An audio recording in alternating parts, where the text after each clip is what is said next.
If you want to repair the patches in the grass, if you want to level, if you want a greener lawn, watch this video till the end. So just for perspective, there is this kind of green lawn, but these are some patches and this has holes and cracks. So how to fix it? Number one, you should take out the dead roots. So this is a tool by using which you can take out the dead roots. After that, you can use the topsoil, which I am using, you see here, and then you can use a spreader or just you can invert this tool, reverse this, and this would also help you spreading. So once you spread the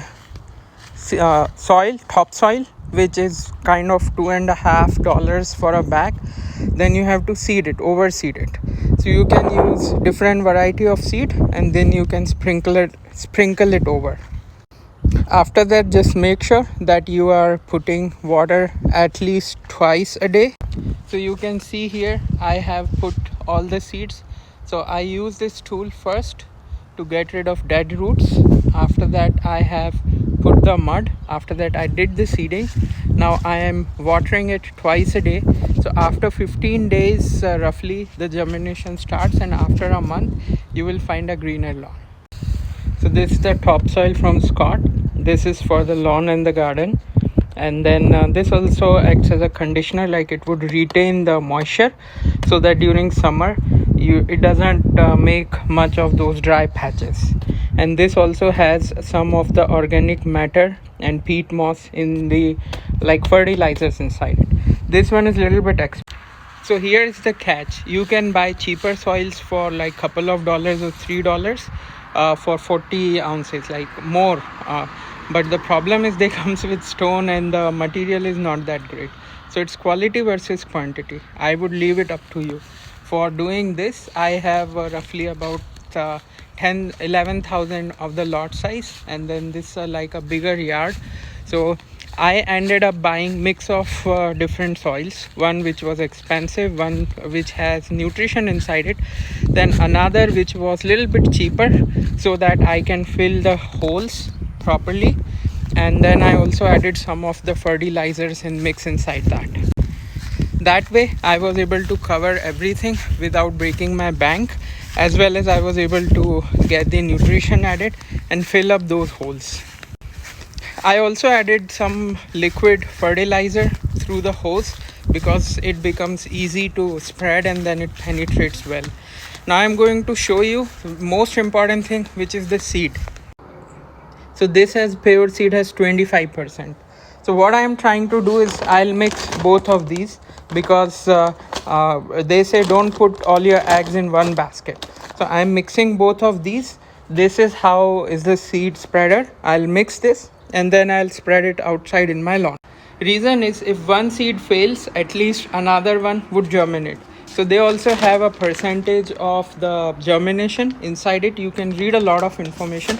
So before spreading, just follow the instructions over there. Otherwise, after doing all this hard work, when seed won't germinate, your lawn is not green. Who would like that? Nobody, right?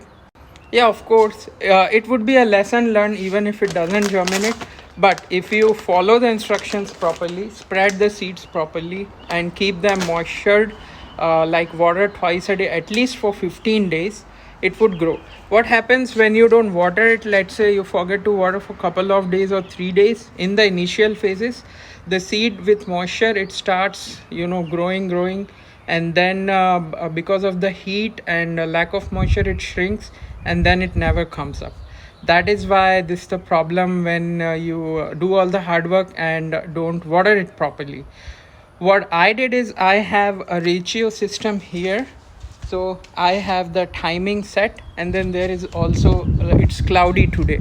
So the ratio would take care if it is watering like the natural water comes up, rainwater, it won't spread the water, but otherwise it would spray the water. So I actually personally I kept 3 times a day, after sunset, before sunset, and once in the noon as well. And I am not keeping it for a longer time, just 3 minutes each cycle. 10 minutes a day, 9 to 10 minutes a day in each zone is sufficient.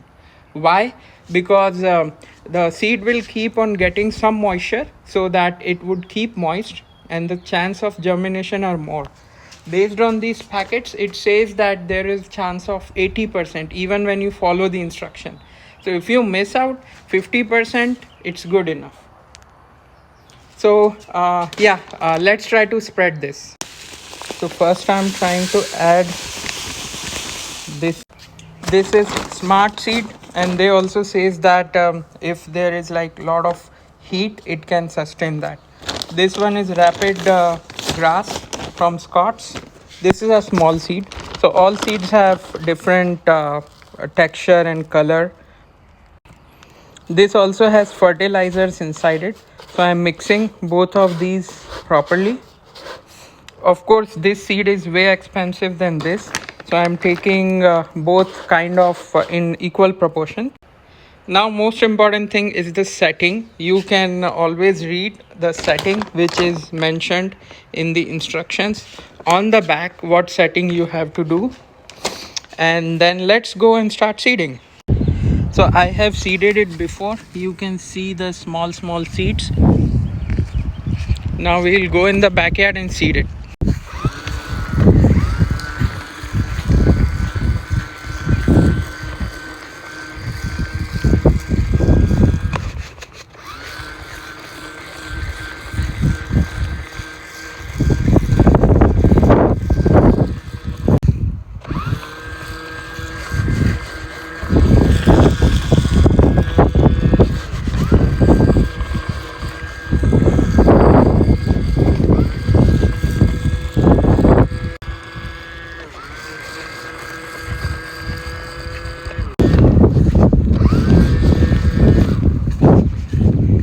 Hey, so thanks for watching the video. I have mentioned the link of all the tools which I have used for making the lawn greener, which means filling up the patches, filling up the holes, and then the process and all the tools like seed spreader, everything I got from Amazon. So you can check out the Amazon link, and just I hope that you also have a greener lawn. Love and peace from Primacy.